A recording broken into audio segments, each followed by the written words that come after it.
The $5 bill struck Hank Morrison's motorcycle seat. Like a punch to the gut. It wasn't just money.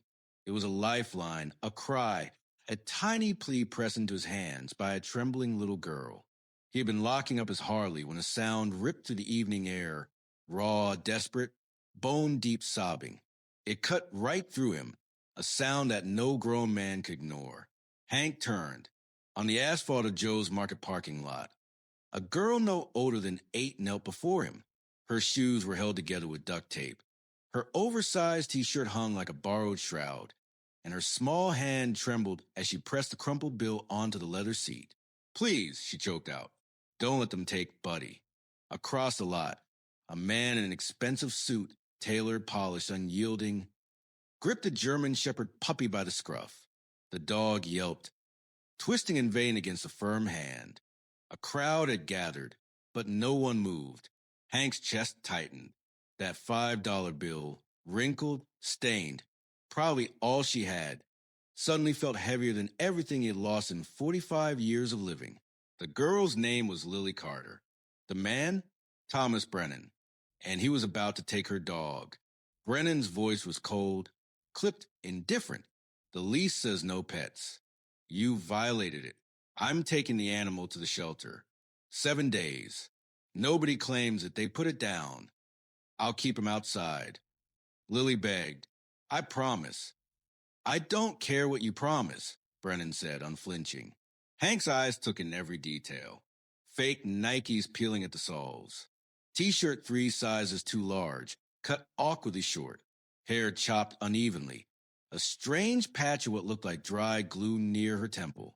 The plastic grocery sack in her hand held a single sandwich. And Buddy, the German Shepherd pup, had a limp in his back leg. His worn leather collar, cracked and faded, bore a mark Hank couldn't make out from here. The sound of Buddy's bark hit Hank somewhere deep inside, somewhere he hadn't been in years. Afghanistan, Kandahar province. The smell of diesel, the weight of a rifle, the steady presence of Rex beside him.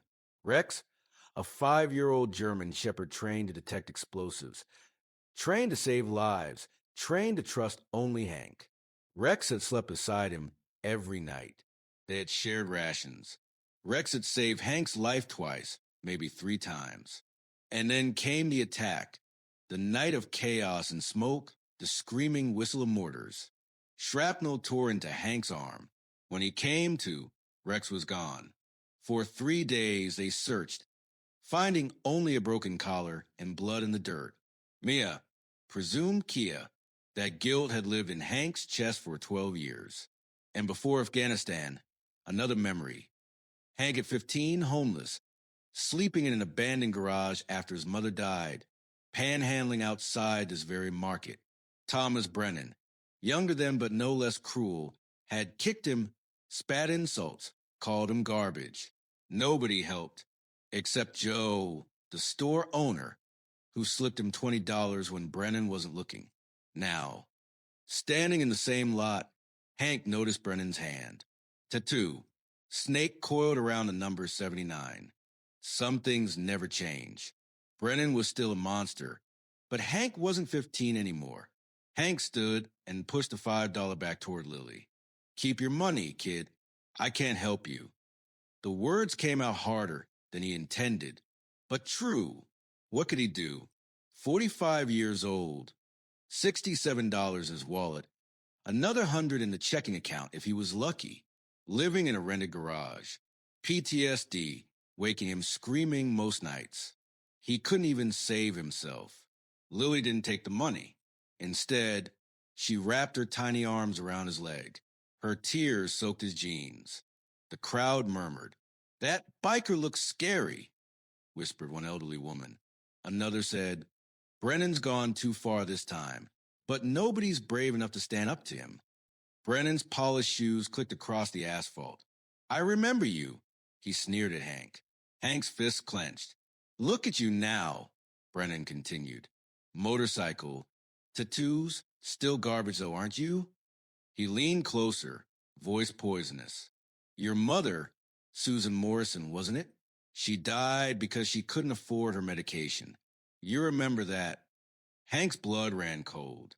His mother had rented from Brennan, owed him 2 months of rent, and was evicted in the dead of winter. She had died in a charity hospital a week later. Hank had been 10 years old. His hands shook. The world narrowed.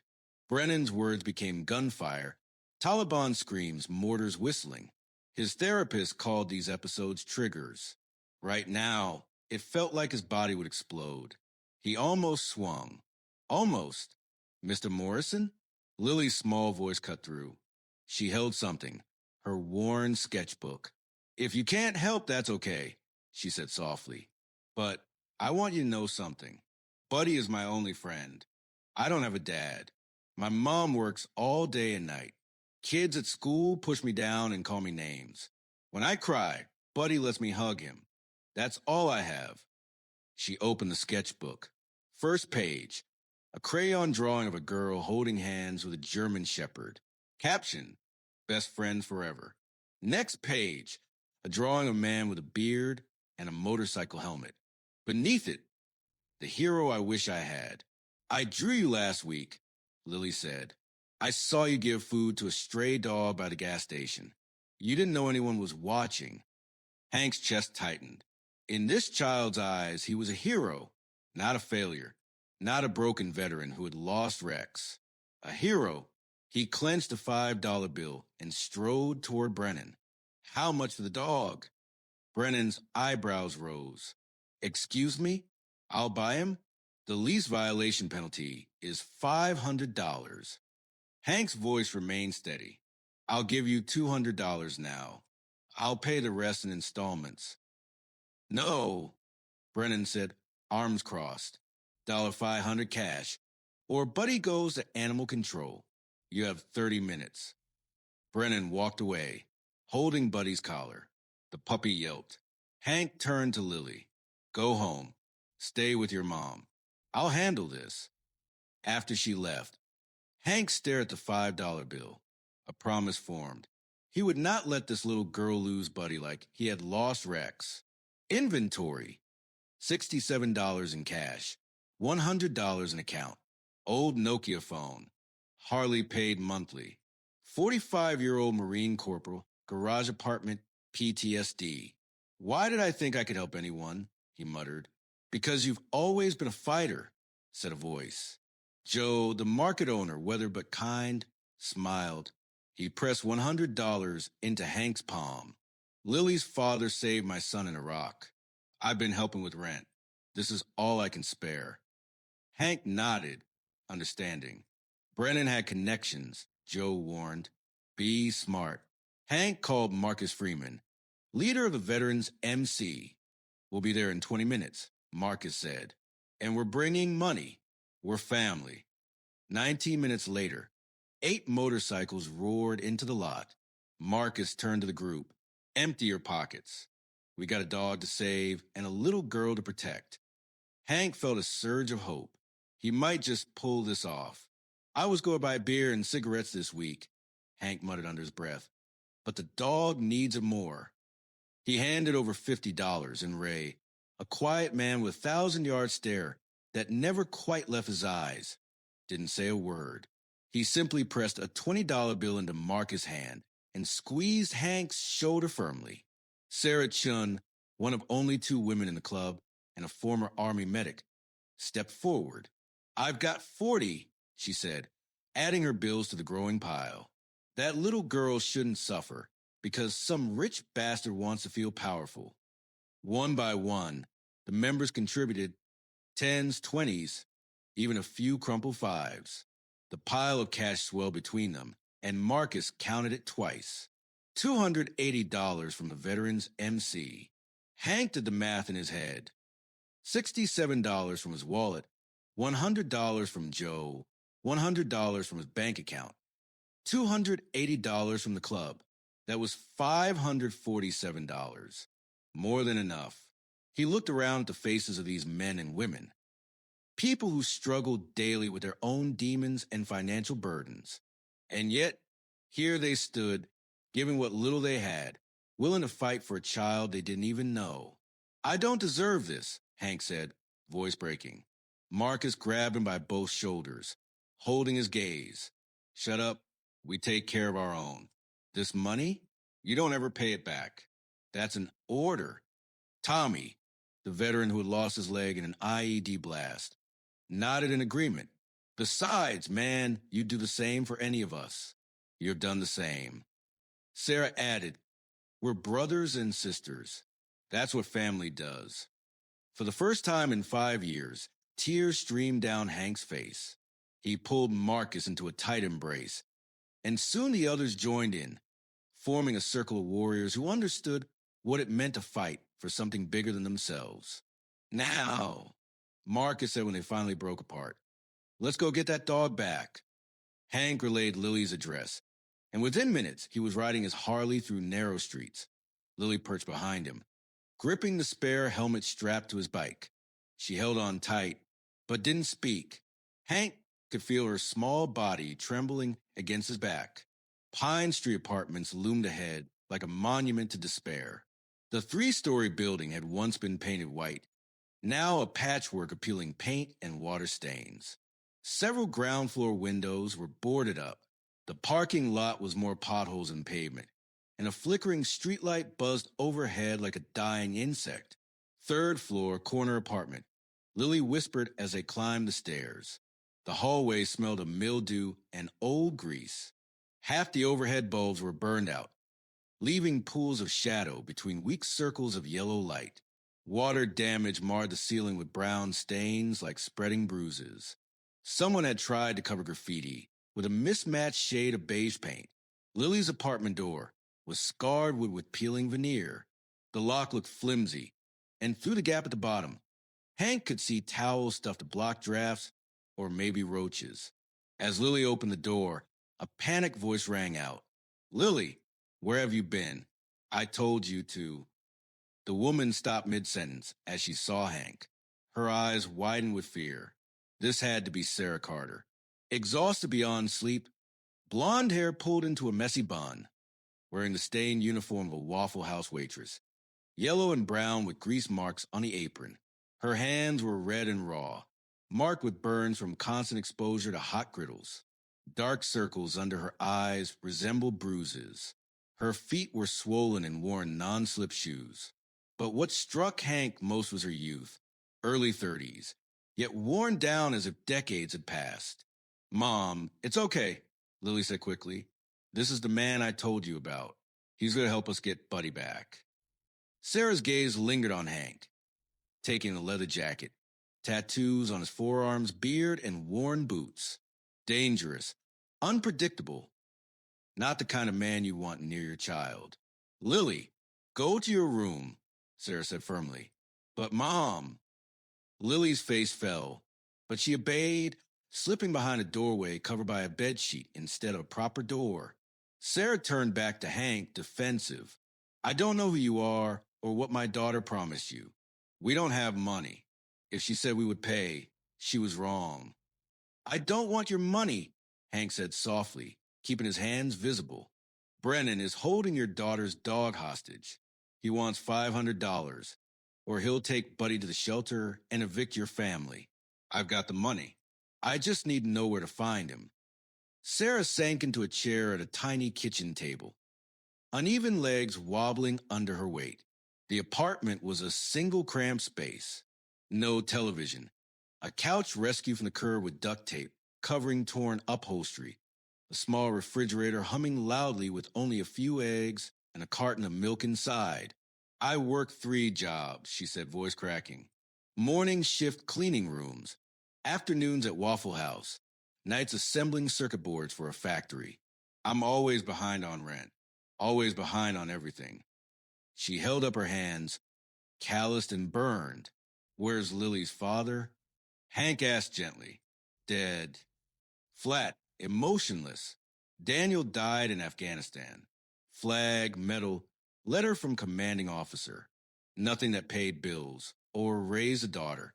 Hank felt the familiar ache of loss. Another soldier. Another family left behind. I didn't know Brennan would take Buddy, Sarah continued.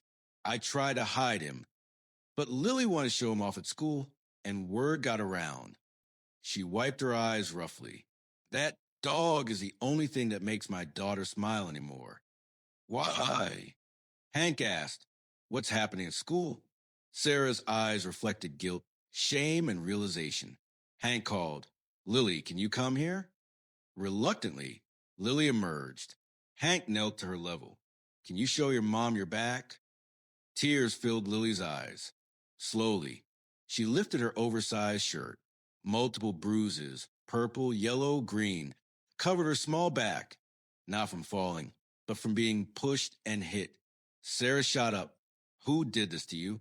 Some kids at school, Lily whispered. They push me down, call me names, throw my lunch away. Sarah enveloped her daughter in a fierce embrace, tears falling. Hank looked away, the rawness of the moment too private, too painful. He saw himself in her, hiding suffering to protect someone else. After a long moment, Sarah looked at Hank. Why are you helping us? You don't even know us. Let's just say I know what it's like to be where Lily is. Hank said quietly, and I know what it's like to lose something that mattered. Sarah nodded slowly. Brennan will be back at the market in 15 minutes. That's where he told Lily to meet him. We need to leave now. Hank asked Lily for Buddy's collar. She returned with a worn, cracked leather piece, darkened with age and dirt. Mr. Brennan said we could keep this. He put a new collar on Buddy when he took him. Hank turned the collar over. Under the leather, a metal plate was sewn into the lining. Heart-stopping, he made out letters stamped into the metal. Rex K9 2847 USMC. The collar slipped from his hands, thudding to the floor. The room spun. His vision tunneled. Are you okay? Sarah's voice seemed far away. Hank couldn't breathe. This was impossible. Rex had died 12 years ago in Afghanistan. Missing in action, presumed killed. And yet here was his collar.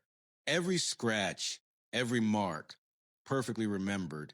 Where did you get this dog? Hank rasped. Sarah looked confused. An old man gave him to Lily about 6 months ago. Said she needed a friend. He said Buddy needed a good home. Old man? His name? What did he look like? I never met him, Lily said. He had white hair, walked with cane, talked like daddy. He gave me Buddy and said, this dog will protect you, little one. He's protected many before. Now it's your turn. Hank's chest tightened. Destiny had a strange way of showing itself. Then he left. Hank's mind spun. Rex would have been 5 when he disappeared. 12 years ago. German shepherds typically lived 9 to 13 years. Maybe 15 if they were exceptionally healthy and cared for. Buddy, if he really was Rex, will be 17. Old. Very old. But not impossible. He stared at the collar again, then replayed the memory of the puppy Brennan had held. The limp in the back leg, the bark, not a high-pitched puppy yip, but something deeper, more deliberate. The size hadn't seemed right either. Too small for a 9-month-old pup. What if Buddy wasn't a young dog at all? Malnourished, aged, worn by life, but still alive? What if Buddy was Rex? Hank's hands trembled. I need to get him back. Now. By the time Hank, Sarah, and Lily arrived at Joe's market, the sun was sinking, casting long amber shadows across the cracked asphalt. Brennan leaned against a sleek black Mercedes, arms crossed, checking his watch with exaggerated precision. Behind his car, a white pickup truck sat, its bed cradling a steel dog crate. Inside, Buddy barked, scratching frantically at the bars. Each desperate bark struck Hank like a knife to the chest. Moments before, the veterans MC had arrived, their motorcycles forming a protective semicircle behind Hank. 8 riders, arms crossed, faces grim. Marcus caught Hank's eye and gave a subtle nod. We got your back. A crowd had gathered, 30 people or so, drawn by the commotion. They watched silently, staying at a distance. Typical, Hank thought bitterly. Observers. Few acted. Hank stepped forward, holding an envelope containing $547, the combined efforts of him and his brothers and sisters. Sarah followed close, one hand gripping Lily's shoulder protectively. Brennan's cold smile widened as he noticed their approach. Well, well, look who's back. And you brought the whole rescue squad. I've got your money, Hank said, voice steady despite the fury burning inside him. $500, like you said. Brennan's gaze lingered on Sarah with a sickening leer. Mrs. Carter, have you reconsidered my earlier offer? What offer? I don't know what you're talking about. Brennan's smile widened, insidious. I told you last month. If you were cooperative, I might forgive some of your back rent. You never responded. Poison hung in the air, sharp and suffocating. Sarah's face went white, then red with fury and shame. You disgusting. Before she could finish, Hank moved, fast. His hand shot out, gripping the front of Brennan's shirt, twisting it until the man's collar dug into his throat. Say that again. I dare you. Brennan's eyes widened, not with fear, but a cruel satisfaction, as if he had anticipated this exact reaction. Hank, Marcus' voice cut through the haze. Brother, stop. He's baiting you. Strong hands pulled Hank back. Tommy Ray, firm grips but careful, controlled. Hank's chest heaved, rage boiling, but he forced himself to breathe. Behind him, Lily sobbed softly. Brennan straightened, still smiling, and pulled out his phone with deliberate slowness. Hello? Yes, Chief Harrison? Thomas Brennan. I'm at Joe's Market on Highway 27. A motorcycle gang is threatening me. Please send officers immediately. The crowd murmured, some retreating toward their cars. That's right, Brennan continued, eyes locked on Hank.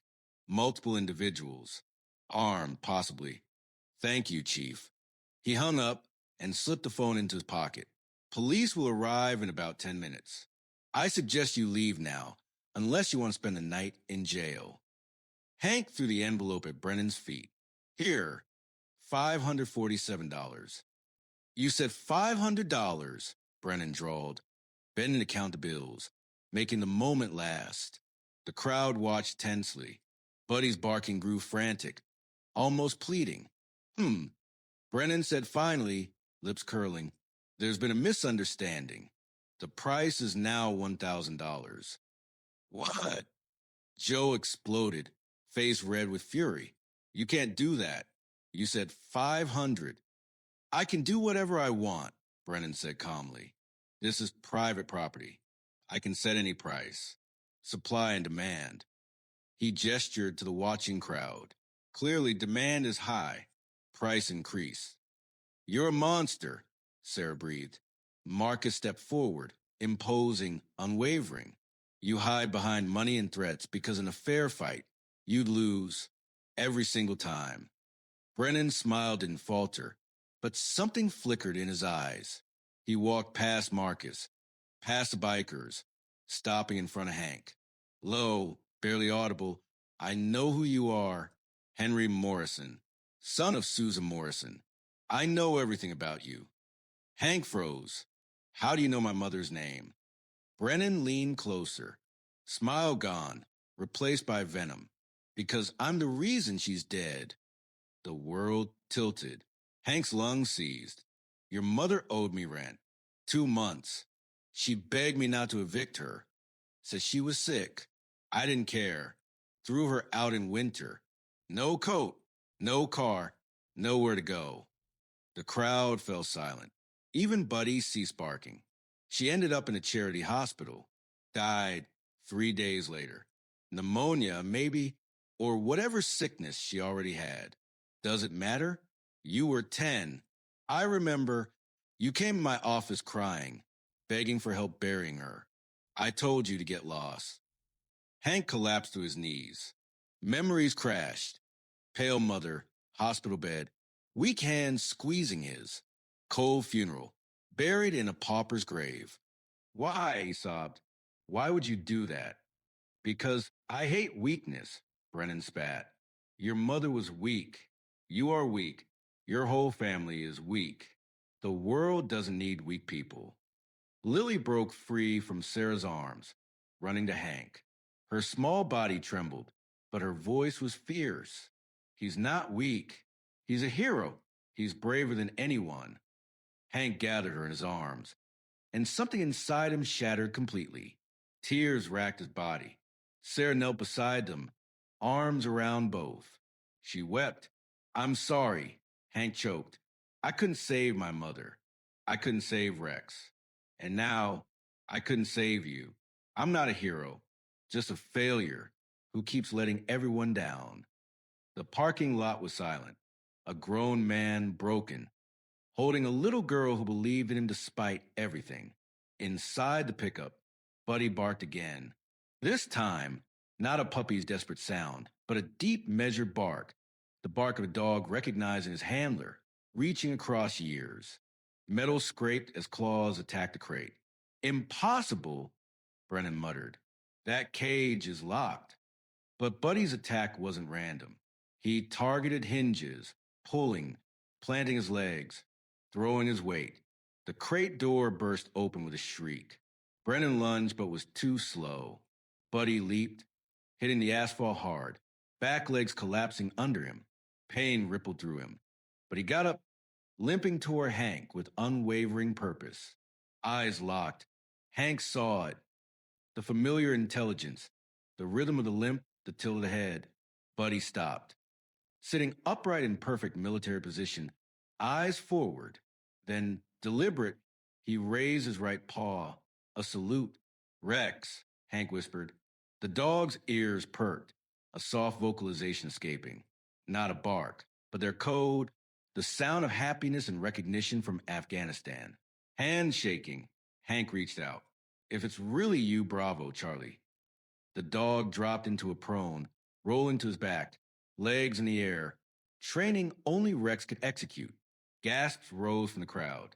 Marcus whispered, astonished, Hank, that's military training, not a puppy. Hank's fingers traced a long Y-shaped scar along Rex's belly. Barbed wire in Hellman Province. Oh my God, it's you. Really you. Rex rolled over, pressed his face to Hank's chest, whimpering, years of separation and loyalty contained in one sound. Hank wrapped him tightly, tears flowing freely. I'm sorry. I thought I lost you forever. Rex licked Hank's face in their morning ritual. Cheek, nose, forehead. The reunion was complete. Sarah cried, Lily sobbed, smiling through tears. Even some of the crowd wiped their eyes. Tommy stepped closer, examining Rex. Check his teeth. Puppies don't have teeth like that. Hank opened Rex's mouth. Yellowed, worn, some missing. The teeth of a dog who had lived a long, hard life. He's old, 17, maybe older, Hank whispered. Marcus pulled out his phone. Anderson Animal Hospital. 3 blocks. They can scan his military microchip. We need to verify now. Brennan, pale, trembling, stammered. I didn't know. You have to believe me. Hank stood slowly. Rex pressed against him. But you knew something. How did you get him? Brennan's shoulders sagged, his voice hollow. An old man gave him to me 7 months ago, Brennan said, his voice unsteady. He told me the dog was a retired military working dog, that he deserved to live out his final days in peace. He said I should care for him because I'd served my country, that I'd understand. You served? Marcus asked, skeptical. Vietnam 68 to 79. Brennan's hands trembled as he reached into his jacket, pulling out a worn wallet. From it, he extracted an old, faded photograph and held it out to Hank. Hank took it. 2 young men, dressed in military fatigues, arms slung over each other's shoulders, grinning despite the chaos around them. One was clearly a young Thomas Brennan, the tattoo on his arm visible even through the grainy photo. The other looked like Hank. Same jaw, same eyes, the same serious expression, even while smiling. My father, Hank's voice cracked. I don't have a father. My mother never told me who he was. His name was Marcus Wilson. Brennan said quietly. We were in the same unit, best friend I ever had. During a firefight, I got hit. Marcus ran in to open fire to drag me out. Took 3 bullets meant for me. Died in my arms. The crowd went silent. Even the traffic on the nearby highway seemed muted. His last words, Brennan continued, were whispered like a sacred vow. Take care of Susan, my boy. He meant you. You were just a baby. Brennan's face twisted, pain, guilt, or both. I promised him I'd look after you. Came back to the States, found your mother, helped with rent, gave her money. But then what? Hank demanded. Then I started drinking. The nightmares got worse. The anger got worse. I couldn't hold a job. So I used Marcus's death benefits to buy rental properties. Became a landlord. Brennan's bitter laugh echoed. Your mother? Sarah asked, voice cold. She reminded me so much of Marcus, Brennan said. Same determination, same refusal to give up when everything was falling apart. And every time I looked at you, Hank, I saw him. I saw my failure. Sarah's eyes blazed. So, you turned that into cruelty? Yes, Brennan admitted. Every time I saw you, I was reminded of my failures. Marcus, your mother, you. So instead of helping, I hurt you. When your mother couldn't pay rent, I didn't just evict her. I made sure she knew it was deliberate. I wanted her to suffer, so I could feel less guilty about my own shortcomings. Hank's stomach turned. You, you killed my mother because you couldn't live with your own conscience? Yes. The word landed like a hammer. Why? Why are you telling me this now? Hank asked, voice trembling. Brennan's eyes softened as he glanced at Rex press against Hank's leg. Because 7 months ago, an old man came to my office with that dog. He said, this animal will lead you to redemption if you're brave enough to follow. I didn't understand. I took the dog, but treated him poorly. Locked him in a small kennel, barely fed him. I was cruel as I'd been to everyone else. He met Hank's gaze, hollow and pleading. But I see it now. The old man knew. Somehow, he knew that dog would end up with Lily. And Lily, she would lead him to you. And you would finally confront me with everything I've done. He orchestrated it all. Who was he? Marcus asked. The old man. Brennan swallowed hard. He never told me his name, but he had military bearing, a colonel's insignia. And he had a foundation, something about war dogs. Marcus's eyes widened. He pulled out his phone, showing Brennan a photo. Brennan studied it and nodded. Yes, that's him. The photo showed an elderly man with white hair, standing in front of a sign, War Dogs Memorial Foundation. Colonel Richard Hayes, Marcus explained, retired. He tracks down military working dogs that were lost or abandoned. Been doing it for 20 years. If anyone could find Rex, it would be him. But why not bring him to me directly? Hank asked. Because you weren't ready, Brennan said quietly. Neither of us were. We needed this journey. We needed Lily. We needed the confrontation to face what we'd become. He swallowed hard, voice cracking. I'm dying, Hank.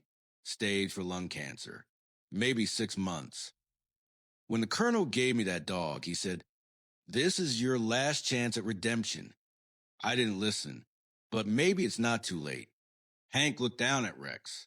The dog gazed back with those deep, knowing eyes.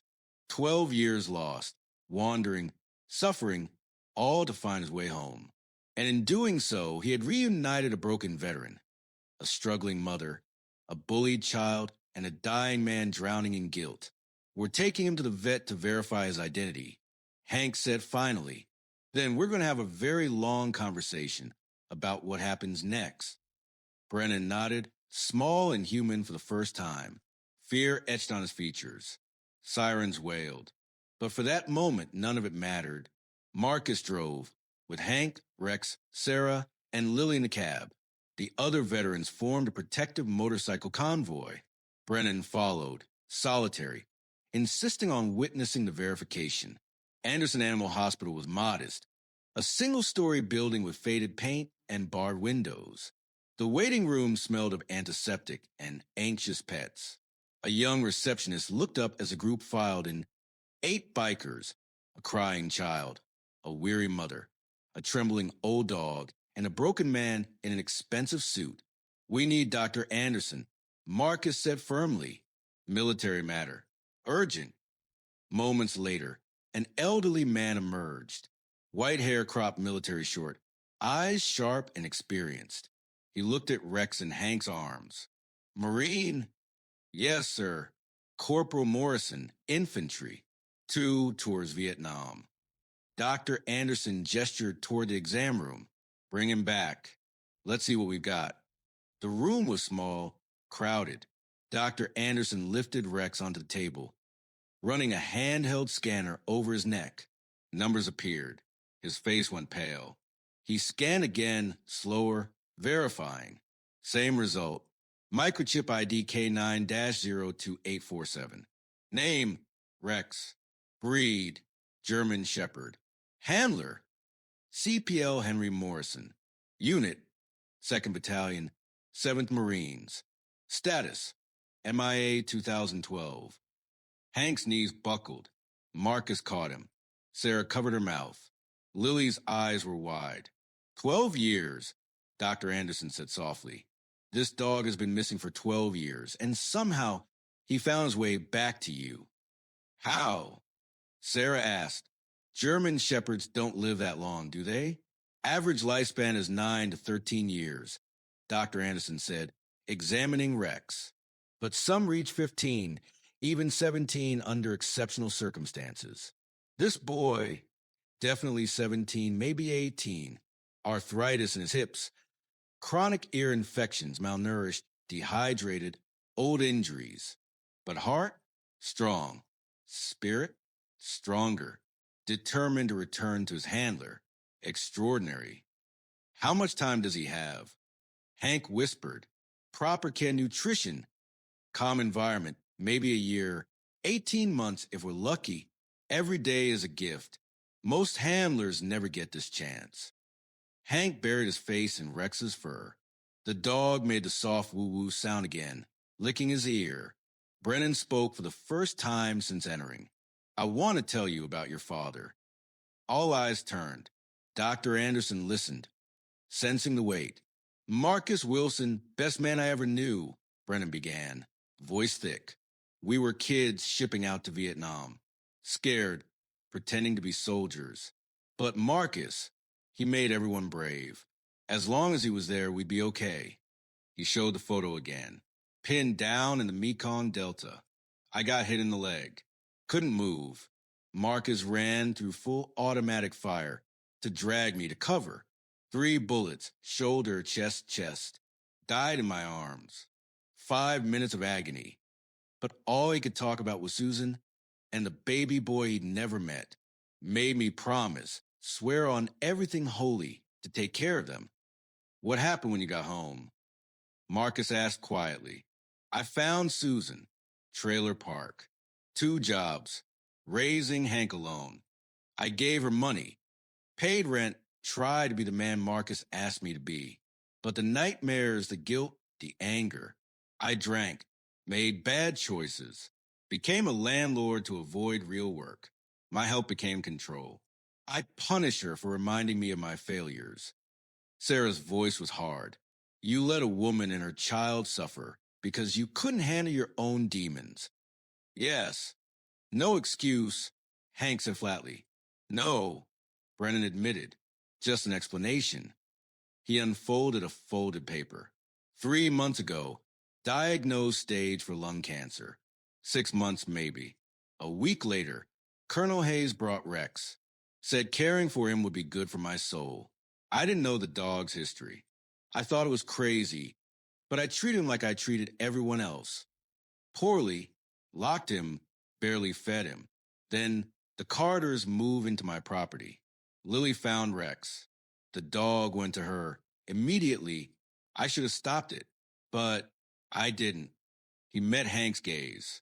I think deep down I knew that if I pushed hard enough, you'd show up and we'd finally face each other.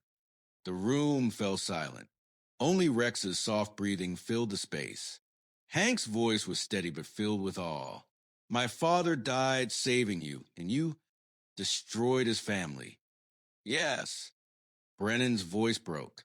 You had 12 years to make it right, Hank said quietly, his voice steady but cold, to apologize, to help, and instead you made it worse. Yes, Brennan admitted, meeting his gaze. Now I'm dying, and I want nothing but for you to know the truth, that your father was a hero, that he loved you, even though he never met you, and that every terrible thing I did was my choice, not his legacy. You're not the son of a monster, Brennan continued, his voice cracking. You're the son of the best man I ever knew. Hank looked down at Rex.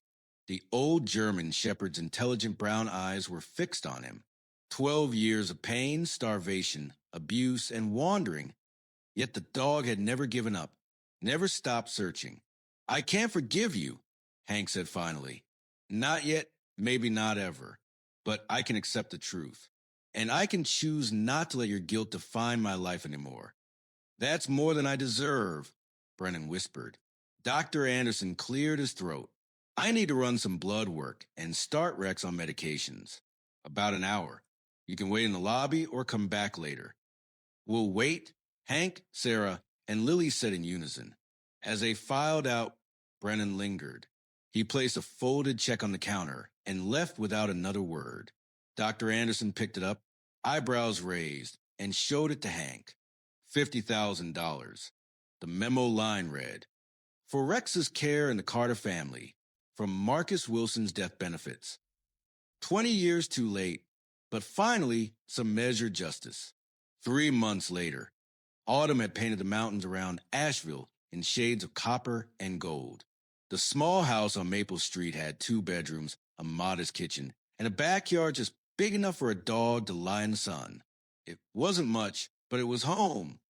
Hank stood at the stove, flipping burgers on a cast iron skillet. Sarah chopped vegetables beside him.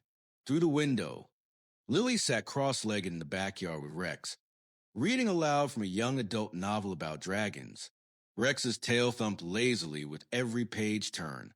She reads him every night, Sarah said softly, even if he falls asleep halfway through. Rex always liked being read to, Hank replied, a small smile forming. I used to read him letters from home when we were deployed. He'd lie with his head on my lap and just listen. Sarah reached over, squeezing his hand. Not a romantic gesture. Not yet, but one that felt comfortable, familiar. They were family, the kind you choose. The house was a gift from Brennan's estate. 3 rental properties, 2 commercial buildings. Enough cash to ensure they'd never struggle again. It wasn't about the money, it never was.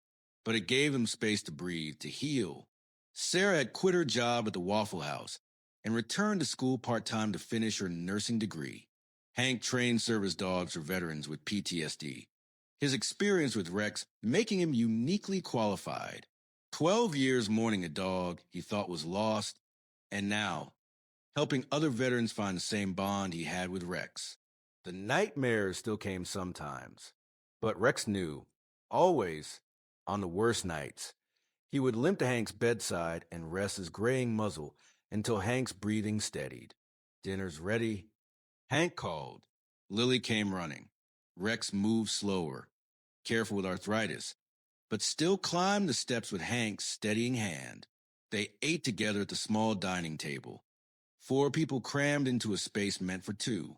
Lily dominated the conversation, telling stories of her new school and art class. No bullies, no hidden bruises, just laughter, crayons, and normal childhood moments. After dinner, Hank washed dishes while Sarah helped Lily with homework. Rex lay in his plush bed, surrounded by toys he was too old to play with, but he appreciated the comfort nonetheless. Later, on the porch, Sarah brought tea. Hank sat on the steps, Rex resting his head on Hank's lap, just like 12 years ago in Afghanistan. I got a call today, Sarah said, from Marcus. Colonel Hayes is passing through next week. He wants to meet you. Hank nodded slowly. I wanted to understand how he found Rex, how he knew to bring him to Brennan. Do you think Brennan really contacted him? Maybe, Sarah said. Marcus might have found something that suggests he did. A week before Brennan died, hospice had admitted him. Hank, Sarah, and Lily had visited, not to forgive, but because die alone seemed too cruel, even for a man who had caused so much pain. Brennan had been barely conscious, ravaged by cancer. Yet, when Hank took his hand, the old man's eyes opened. "Thank you for coming," Brennan whispered. "I didn't do it for you," Hank replied honestly. "I did it for my father. Marcus was better than both of us." "Yeah, he was." Brennan glanced at Lily nervously. "I'm sorry, little one. I'm sorry I scared you. I'm sorry I tried to take your friend." Lily stepped forward shyly. "It's okay, buddy. Rex forgave you, so I guess I can too." Brennan's tears ran silently down hollow cheeks. "You're a better person than I ever was." "That's not hard," Lily said bluntly. "You were pretty mean." Hank smiled. Even Brennan managed a weak laugh. The funeral was small. No family, few friends. Hank spoke honestly. Thomas Brennan was not a good man for most of his life. He hurt people, destroyed lives, let his pain poison those around him. But in his final months, he tried. He tried to make amends. "I don't know if it's enough," Hank admitted to himself. "I don't know if redemption works like that, but he helped bring my dog home. He helped bring my family together. And maybe that counts for something." After the service, Marcus showed Hank a letter from Brennan, dated over a year prior, addressed to Colonel Hayes. "Colonel Hayes, I need your help finding a military working dog. Rex K9 2847. Handler CPL Henry Morrison. I owe a debt to Morrison I've failed to pay for 30 years. I'm dying now. I need to make things right. Enclosed is $10,000 to fund the search." So Brennan had set everything in motion, paid the colonel. And when Rex was found, Brennan orchestrated the events that would bring Hank, Sarah, Lily, and Rex back together. "Why not just give Rex to me?" Sarah asked. "Because I wouldn't have accepted him on principle," Hank said. Brennan knew he had to confess everything. Face me forced a confrontation. And he knew Lily, Rex, and all of us needed each other to heal. He built something good out of his guilt. Hank looked down at Rex. Colonel Hayes had told Marcus Brennan, wept handing over the dog. First time he'd ever shown genuine emotion. Sarah leaned her head on Hank's shoulder. "Do you think he found peace at the end?" "I hope so," Hank said softly. "Not for him, for my father. Marcus died believing his friend would care for his family. Brennan failed, but he tried. Maybe that has to be enough." They sat in silence, watching stars appear one by one. Rex slept, warm and solid against Hank's leg. Lily peeked out, wearing pajamas covered in cartoon dogs. "Uncle Hank, can I sit with you and Rex a little while?" "Come here, kiddo." She settled against him, small and warm. Hank wrapped an arm around her shoulders. "That was the day everything changed," Lily said seriously. "Not just Rex, all of you." Hank swallowed hard, emotion tightening his throat. "That was the day everything changed for me too." Sarah stood, gazing at their small backyard. Small house, small but precious life. "We're not perfect, broken, and scarred, still figuring it out. But we're together, and that's everything." Rex stirred, woo-wooed softly, and nestled deeper into dreams. A distant dog barked. Rex twitched but didn't wake. He was home. Finally, after 12 years, countless miles, endless suffering, he was home. And so was Hank. Together, under the stars, imperfect but whole, the family sat. Tomorrow would bring new challenges. But tonight, they had each other. And that was more than enough.